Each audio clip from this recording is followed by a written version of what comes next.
ভাগবত গীতার ৩৬ নম্বর শ্লোক, বিষাদ যোগ, প্রথম অধ্যায়। আত্মীয়তা কেমন হয়? বেদ শাস্ত্র অনুসারে আত্মীয়তা ৬ প্রকার। যে বিষ দান করেন, প্রথম যে বিষ দান করেন, দ্বিতীয় যে ঘরে আগুন লাগায়, তৃতীয় যে মারাত্মক অস্ত্রের দ্বারা আক্রমণ করে, এবং চতুর্থ যে ধনসম্পদ লুট করে, পঞ্চম যে জমি দখল করে, ষষ্ঠ যে ধর্ম পত্নীকে হরণ করে।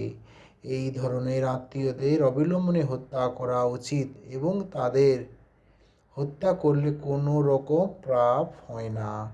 এই ধরনের আত্মীয়দের বিনাশ করাটা সাধারণ মানুষের পক্ষে স্বাভাবিক, কিন্তু অর্জুন একজন সাধারণ মানুষ ছিলেন না। তার চরিত্র ছিল সাধুসুলভ, তাই তিনি তাদের সাধুসুলভ ব্যবহার করতে চেয়েছিলেন। কিন্তু এই ধরনের সাধুসুলভ ব্যবহার ক্ষত্রিয়দের জন্য নয়। যদি রাজ্যের দায়িত্বশীল প্রশাসককে সাধুর মতো হওয়া প্রয়োজন, তাই বলে তাকে কাপুরুষ হলে চলবে না।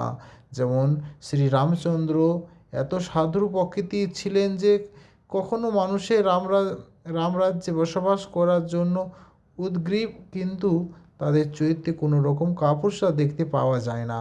রাবণ ছিলেন শ্রীরামের আত্মীয়, যেহেতু সে তার পত্নী সীতাদেবীকে হরণ করেছিলেন, কিন্তু শ্রীরামচন্দ্র তাকে এমন পর্যাপ্ত শাস্তি দিয়েছিলেন যা পৃথিবীর ইতিহাসে বিরল।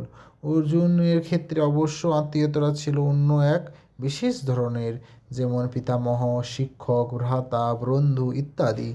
আর তারা শত্রু হবার ফলে অর্জুন ভেবেছিলেন যে সাধারণ আত্মীয়দের মতো কঠোর পদক্ষেপ তাদের বিরুদ্ধে নেওয়া উচিত হবে না। তাছাড়া সাধু প্রকৃতি মানুষের সর্বদাই ক্ষমাশীল হবার নির্দেশ দেওয়া হয়েছে। সাধুদের প্রতি এই ধরনের উপদেশ যে কোনো রাজনৈতিক সংকটকালীন অনুশাসন থেকে অগ্রিত গুরুত্বপূর্ণ।